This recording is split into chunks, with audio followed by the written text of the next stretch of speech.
Hi ಎಲ್ಲರಿಗೂ ನಮಸ್ಕಾರ. ಇವತ್ತೊಂದು ವಿಡಿಯೋದಲ್ಲಿ ನೋಡುವ transmission Tata Prima transmission gear box complaint. ಇದರಲ್ಲಿ 2 ಗೇರ್ ಬರುತ್ತೆ, ಒಂದು ಹೈ ಗೇರ್ ಮತ್ತು ಲೋ ಗೇರ್. 4 ಗೇರು low gear, 4 gear high gear. ಇದರಲ್ಲಿ ಏನು ಪ್ರಾಬ್ಲಮ್ ಅಂದರೆ ಲೋ ಗೇರಲ್ಲಿ ವರ್ಕ್ ಆಗುತ್ತೆ, ಹೈ ಗೇರಲ್ಲಿ ವರ್ಕ್ ಆಗಲ್ಲ, ಹೈ ಗೇರಿಗೆ ಶಿಫ್ಟ್ ಆಗಲ್ಲ. ಈಗ ನೋಡ್ತಾ ಇರ್ಬೋದು ನಿಮಗೆ, ಅದರಲ್ಲಿ ಲಿವರಲ್ಲಿ ಏನು ಟೋಟಲ್ 9 ಗೇರ್ ಇದೆ, ಅದರಲ್ಲಿ 4 ಗೇರು ವರ್ಕ್ ಆಗುತ್ತೆ. 4 ಗೇರ್ ಮೇಲೆ ನಿಮಗೆ ಶಿಫ್ಟ್ ಮಾಡಬೇಕಾದ್ರೆ ವರ್ಕ್ ಆಗಲ್ಲ. High gear low gear switch ನಿಮಗೆ ಗೇರ್ ಹ್ಯಾಂಡಲಲ್ಲಿ ಕೊಟ್ಟಿದ್ದಾರೆ. ಟಾಟಾ ಪ್ರೈಮಾ ಹೆವಿ ವೆಹಿಕಲ್, ಇದರಲ್ಲಿ ನಿಮಗೆ 9 ಸ್ಪೀಡು ಟ್ರಾನ್ಸ್ಮಿಷನ್ ಇದೆ. ಮುಂದೆ ಡಿಸ್ಪ್ಲೇಯಲ್ಲಿ ನಿಮಗೆ ಇದು ಶೋ ಮಾಡುತ್ತೆ, ಹೈ ಗೇರು ಲೋ ಗೇರು ನ್ಯೂಟ್ರಲ್ಲು ಅಂತೇಳಿ ನಿಮಗೆ ಡಿಸ್ಪ್ಲೇಯಲ್ಲಿ ಸ್ಟೇಟಸ್ ಕನ್ಫರ್ಮ್ ಮಾಡೋದು. ನೋಡಿ, ಇದು ಡಿಸ್ಪ್ಲೇಯಲ್ಲಿ ಕನ್ಫರ್ಮ್ ಮಾಡುತ್ತೆ ಯಾವ ಗೇರಲ್ಲಿದೆ, ಯಾವ ಸ್ಪೀಡಲ್ಲಿದೆ ಅಂತೇಳಿ ನಿಮಗೆ ಇದನ್ನು ಶೋ ಮಾಡುತ್ತೆ. ಯಾವ ಆಪ್ಷನ್ ಇದೆ ಆ ಆಪ್ಷನ್ ನೀವು ಕ್ಲಿಕ್ ಮಾಡಿದಾಗ ನಿಮಗೆ ಇದರಲ್ಲಿ ಶೋ ಮಾಡುತ್ತೆ. ಈ ಗಾಡಿಯಲ್ಲಿ ಏನಂದರೆ ನಿಮಗೆ ಹೈ ಗೇರಿಂದ ಲೋ ಗೇರಿಗೆ ಏನು ನೀವು ಕ್ಲಚ್ ಎಂಗೇಜ್ ಮಾಡಿದಾಗಲೂ ನಿಮಗೆ ಬೀಳ್ತಾ ಇಲ್ಲ. ಇದರಲ್ಲಿ ಸಿಸ್ಟಮ್, ಈ ಟ್ರಾನ್ಸ್ಮಿಷನ್ ಸಿಸ್ಟಮಲ್ಲಿ ನೋಡುವ ಏನು ಪ್ರಾಬ್ಲಮಿಂದ ಆಗ್ಬೋದು, ಏನಿಂದ ಇದು ಶಿಫ್ಟ್ ಆಗ್ತಾಯಿತ್ತು, ಪ್ರಾಬ್ಲಮ್ ಏನಾಗ್ತಾಯಿತ್ತು ಅಂತೇಳಿ. ಫಸ್ಟು ಇದು ನಿಮಗೆ ನೋಡಿ, ಇದು main section, range selection section, 2 section ಬರುತ್ತೆ ನಿಮಗೆ. 9 ಸ್ಪೀಡ್ ಟ್ರಾನ್ಸ್ಮಿಷನ್ನು, 9 ಫಾರ್ವರ್ಡ್ ಸ್ಪೀಡು. ಇದು ನಿಮಗೆ ಹೈ ಗೇರಿಂದ ಲೋ ಗೇರಿಗೆ ಶಿಫ್ಟ್ ಮಾಡಬೇಕಾದ್ರೆ ಏನು ಸಿಸ್ಟಮ್ ಅಂದರೆ ಎಪಿಸೈಕ್ಲಿಕ್ ರಿಡಕ್ಷನ್ ಗೇರ್, ಅಂದರೆ ಪ್ಲ್ಯಾನೆಟ್ ಗೇರ್ ಸಿಸ್ಟಮ್ ಕೊಟ್ಟಿರ್ತಾರೆ. ಇದರಲ್ಲಿ ಸನ್ ಗೇರು, ರಿಂಗ್ ಗೇರು, ಪ್ಲ್ಯಾನೆಟ್ ಗೇರು. ಇದನ್ನು ನೀವು ಲಾಕ್ ಮಾಡಿದಾಗ ನಿಮಗೆ ಸ್ಪೀಡ್ ವೇರಿಯೇಷನ್ನು ನೀವು ಇದರಲ್ಲಿ ತೊಗೋಬೋದು. ಇದರಲ್ಲಿ ನೋಡ್ಬೋದು ನಿಮಗೆ 1, 3, 4, 2 ಇದು ಲೋ ಗೇರು. ಪವರ್ ಹೇಗೆ ಟ್ರಾನ್ಸ್ಮಿಷನ್ನಲ್ಲಿ ನಿಮಗೆ ಸಪ್ಲೈ ಆಗುತ್ತೆ ಅಂತ ನೋಡಿ. ಇದರಲ್ಲಿ ಔಟ್ಪುಟ್ ಶಾಫ್ಟಿಂದ ರೆಡ್ ಕಲರ್ ಏನಿದೆ ಇದು ನಿಮಗೆ ಪವರ್ ಟ್ರಾನ್ಸ್ಮಿಷನು, ಯಾವ ಗೇರಲ್ಲಿ, 3rd ಗೇರಲ್ಲಿ, 4th ಗೇರಲ್ಲಿ, 5th ಗೇರಲ್ಲಿ, 6th ಗೇರಲ್ಲಿ ನಿಮಗೆ ಮೂವ್ ಮಾಡೋದು. ಇದು ಸ್ಪೆಸಿಫಿಕೇಷನ್ ನೋಡಬೇಕಾದ್ರೆ ನಿಮಗೆ PTO ಗೇರ್ ಸ್ಪೀಡ್ ಇದೆ, ಸ್ಪೀಡೋಮೀಟ್ರ್ ಇದೆ, reverse light switch. Speed, first speed ಅಂದರೆ ಎಷ್ಟು ಬರ್ಬೋದು ನಿಮಗೆ, ಎಷ್ಟು ಕಿಲೋಮೀಟ್ರಲ್ಲಿ ನಿಮಗೆ ರನ್ ಆಗ್ಬೋದು, ರಿವರ್ಸಲ್ಲಿ ಎಷ್ಟು. ಇದು ನೀವು ಕಂಪ್ಲೇಂಟ್ ಬರೋ ಮುಂಚೆ ಆಯಿಲ್ ಲೆವೆಲ್ ಕರೆಕ್ಟಾಗಿರಬೇಕು. ಇದು ನೋಡಿ, ಆಯಿಲ್ ಸ್ಟ್ರೈನರು, ರೆಕಮೆಂಡೆಡ್ ಆಯಿಲು ನಿಮಗೆ ಹೆವಿ ಡ್ಯೂಟಿಯಲ್ಲಿ ನಿಮಗೆ ಯಾವ ಆಯಿಲ್ ಬೇಕು, ಎವ್ರಿ 1 lakh ಕಿಲೋಮೀಟ್ರಲ್ಲಿ ನಿಮಗೆ ಆಯಿಲ್ ಚೇಂಜ್ ಮಾಡ್ತಾ ಇರಬೇಕು. ನಿಮಗೆ ಇದರಲ್ಲಿ ಸಿಂಕ್ರೊಮೈಸ್ ಟ್ರಾನ್ಸ್ಮಿಷನ್ ಅಂದರೆ 4 ಸ್ಪೀಡು. ಸಿಂಕ್ರೊಮೈಸ್ ಟ್ರಾನ್ಸ್ಮಿಷನ್ ಅಂದರೆ ಮ್ಯಾನ್ಯುವಲಿ ಸೆಲೆಕ್ಟ್ ಮಾಡಿ ನಿಮಗೆ ಇದನ್ನು ಗೇರ್ ಎಂಗೇಜ್ ಮಾಡ್ಬೋದು. ಶಿಫ್ಟ್ ಸಿಸ್ಟಮ್ ಅಂತಾರೆ ನಿಮಗೆ, ಅದರಲ್ಲಿ ನೋಡ್ಬೋದು ಗೇರ್ ಅದರಲ್ಲೇ ಮೆನ್ಷನ್ ಮಾಡಿದ್ದಾರೆ, 1, 2, 3, 4 ಅದರಲ್ಲೇ ಕೆಳಗಡೆ. ಇದು ಏರ್ ಆಪ್ರೇಟೆಡ್ ಸಿಸ್ಟಮ್, ಅಂದರೆ ಏರಿಂದ ನಿಮಗೆ ಇದು ಆಪ್ರೇಟ್ ಆಗುತ್ತೆ. ಹೈ ಗೇರು ಲೋ ಗೇರು, ಸಿಲಿಂಡ್ರು, ಇದರಲ್ಲಿ ಸ್ಲೇವ್ ಸಿಲಿಂಡ್ರು ನಿಮಗೆ ಶಿಫ್ಟ್ ಮಾಡುತ್ತೆ ಯಾವುದರಲ್ಲಿ, ಹೈ ಗೇರು ಲೋ ಗೇರಿಗೆ.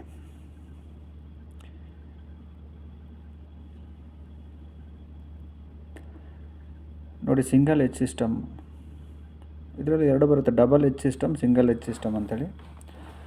ಈ ಗೇರ್ ಬಾಕ್ಸಲ್ಲಿ ಸಿಂಗಲ್ ಎಚ್ ಸಿಸ್ಟಮ್ ಕೊಟ್ಟಿದ್ದರು.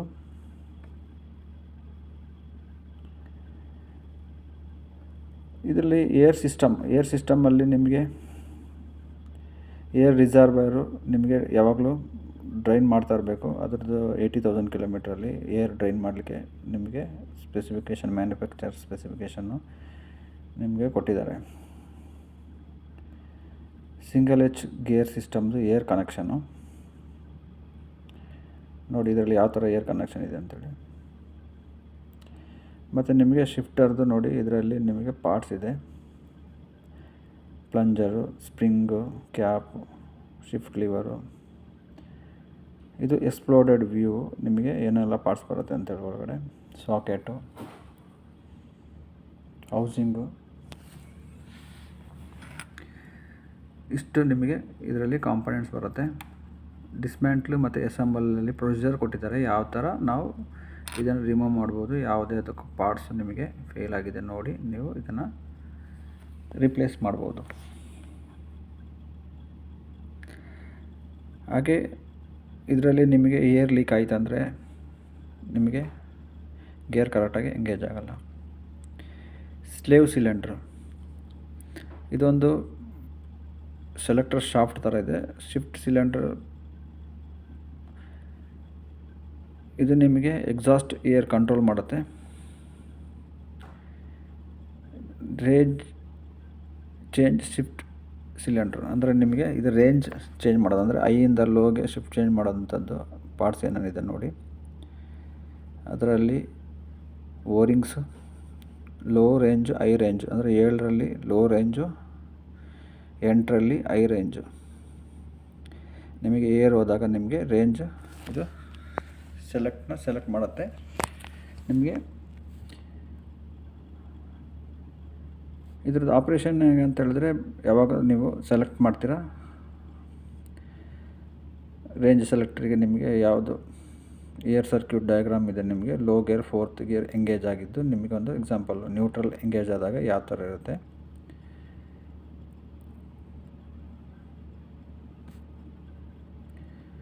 ಇದು ನಿಮಗೆ slave cylinder. Filter pressure regulator ಅಂತ ಬರುತ್ತೆ ನಿಮಗೆ ಇದರಲ್ಲಿ, ಮೇನ್ ರೆಗ್ಯುಲೇಟ್ರು. ಅದರಲ್ಲಿ ಏನೇನು ಕಾಂಪೊನೆಂಟ್ಸ್ ಅಂದರೆ ಫಿಲ್ಟರ್ ಪ್ರೆಷರ್ ರೆಗ್ಯುಲೇಟ್ರು, ಓರಿಂಗು, ಪ್ಲಗ್ಗು, ಹಾಗೆ ಸುಮಾರು ಕಾಂಪೊನೆಂಟ್ಸ್ ನಿಮಗೆ ಇದರಲ್ಲಿ ಬರುತ್ತೆ. ಇದರಿಂದ ನಿಮಗೆ ಏರ್ ಎಂಟ್ರಿ ಆಗುತ್ತೆ. ಈಗ ಸಪೋಸ್ ಟ್ರಾನ್ಸ್ಮಿಷನ್ ನ್ಯೂಟ್ರಲ್ ಇದ್ದಾಗ ಫಿಲ್ಟರ್ ರೆಗ್ಯುಲೇಟರ್ ಸಪ್ಲೈ ಮಾಡುತ್ತೆ ಏರು, ಅಂದರೆ 5.4 ಬಾರು ಆ್ಯಂಡ್ ಕಂಟ್ರೋಲ್ ವಾಲ್ವ್ಗೆ ಮತ್ತು LRC ಪಾಪೆಟ್ ವಾಲ್ವ್ಗೆ. ಯಾವಾಗ ನಿಮಗೆ ನ್ಯೂಟ್ರಲ್ ಏರ್ ಸಪ್ಲೈ ಆದಾಗ LRC ಪಾಪೆಟ್ ನಿಮಗೆ ರೇಂಜ್ ಸೆಲೆಕ್ಟರನ್ನು ಸೆಲೆಕ್ಟ್ ಮಾಡುತ್ತೆ. ಆ್ಯಂಡ್ ಕಂಟ್ರೋಲ್ ವಾಲ್ವ್ ನಿಮಗೆ ಮೂವ್ ಮಾಡಿದಾಗ, ಲೋ ರೇಂಜ್ ಪೊಸಿಷನಿಗೆ ಮೂವ್ ಮಾಡಿದಾಗ ಸಿಗ್ನಲ್ ಫೀಡ್ ಪಂಪಿಗೆ ಬಂದು ಸ್ಲೇವ್ ವೋಲ್ ಪೋರ್ಟ್ಗೆ ಪ್ರೆಷರೈಸ್ ಮಾಡುತ್ತೆ. ಆವಾಗ ಸ್ಪೂಲ್ ನಿಮಗೆ ಲಿಫ್ಟ್ ಆಗಿ ಅದರಿಂದ ಮೂವ್ ಆಗುತ್ತೆ. ನಿಮಗೆ ಅವಾಗ ಪೋರ್ಟ್ 1ಇಂದ ನಿಮಗೆ ಎಸ್ಕೇಪ್ ಆಗುತ್ತೆ. ಹಾಗೆ ಟ್ರಾನ್ಸ್ಮಿಷನ್ ಇನ್ ಗೇರ್ ಲೋ ರೇಂಜ್ ಸ್ಪೀಡ್, ಯಾವಾಗ ನಿಮಗೆ ಲೋ ಗೇರ್ ಇದು ಮಾಡ್ತೀರಾ ಆವಾಗ LRC ಪಾಪೆಟ್ ವಾಲಿಂದ ನಿಮಗೆ ಏರ್ ಪ್ಲಂಜರು ಪುಷ್ ರಾಡಿಂದ ಸಪ್ಲೈ ಮಾಡಿ ನಿಮಗೆ ಏರ್ನ ಎಂಗೇಜ್ ಮಾಡುತ್ತೆ. ಹಾಗೆ ಟ್ರಾನ್ಸ್ಮಿಷನ್ನು ಗೇರಲ್ಲಿದ್ದಾಗ, ಇನ್ನು ನ್ಯೂಟ್ರಲ್ ಇದ್ದಾಗ ನಿಮಗೆ ಯಾವ ಥರ ಆಪ್ಷನ್ ಇದೆ, ಗೇರ್ ಇದ್ದಾಗ ಯಾವ ಥರ ಅಂದರೆ ಫಿಲ್ಟರ್ ರೆಗ್ಯುಲೇಟರ್ ವಾಲ್ವ್ ನಿಮಗೆ ಏರ್ ಸಪ್ಲೈ ಮಾಡುತ್ತೆ, ಪಾಪೆಟ್ ವಾಲ್ವ್ 2ಕ್ಕೆ. ಹ್ಯಾಂಡ್ ಕಂಟ್ರೋಲಲ್ಲಿ ಮೂವ್ ಮಾಡಿದಾಗ ನಿಮಗೆ ಸಿಗ್ನಲ್ಲು ಫೀಡ್ ಪಂಪಿಂದ ಹ್ಯಾಂಡ್ ಪಂಪಿಗೆ ಹೋಗಿ ರೇಂಜ್ ಸೆಲೆಕ್ಟರ್ ವಾಲ್ವ್ಗೆ ಮೂವ್ ಮಾಡಲಿಕ್ಕೆ ಯೂಸ್ ಆಗುತ್ತೆ.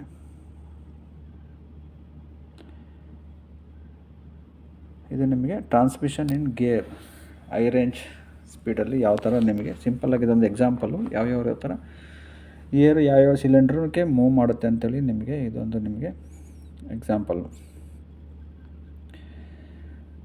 ಗೇರಲ್ಲಿ ಹೈ ಸ್ಪೀಡ್ ರೇಂಜ್ ಹೋದಾಗ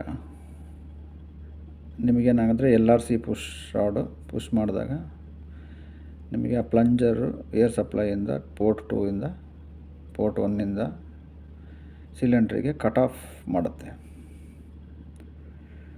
ಅದೇ gearbox in low range high range select ಮಾಡಿದಾಗ ನಿಮ್ಗೆ ಏನಿದೆ ಅದೇ ಥರ ಲೋ ಗೇರು ಎಂಗೇಜ್ ಮಾಡಿದಾಗ ನಿಮಗೆ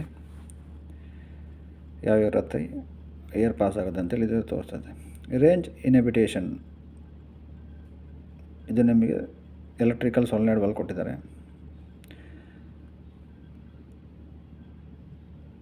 ಅಂದರೆ ವೆಹಿಕಲ್ ಸ್ಪೀಡು ನಿಮಗೆ ಸಪೋಸ್ ಗೇರಲ್ಲಿ ಇರುತ್ತೆ, ಅದನ್ನು ನೀವು ಸ್ಪೀಡ್ ಕಮ್ಮಿ ಇದ್ದಾಗ ನಿಮಗೆ ಇದರಲ್ಲಿ ಒಂದು ಸೊಲೆನಾಯ್ಡ್ ಕೊಟ್ಟಿದ್ದಾರೆ, ಆ ಸೊಲೆನಾಯ್ಡಲ್ಲಿ ನಿಮಗೆ ಕಂಟ್ರೋಲ್ ಮಾಡುತ್ತೆ. ಏನೇನು ಪಾರ್ಟ್ಸ್ ಬರುತ್ತೆ ಶಿಫ್ಟ್ ಕಂಟ್ರೋಲಲ್ಲಿ ನೋಡಿ, ಇದೊಂದು ಎಕ್ಸ್ಪ್ಲೋಡೆಡ್ ವ್ಯೂ, ಮಿನಿಮಮ್ ಕಾಂಪೊನೆಂಟ್ಸ್ ಏನೇನು ಬರುತ್ತೆ ಅಂತೇಳಿ ನೀವು ಇದರಲ್ಲಿ ಮೆನ್ಷನ್ ಮಾಡಿದ್ದಾರೆ.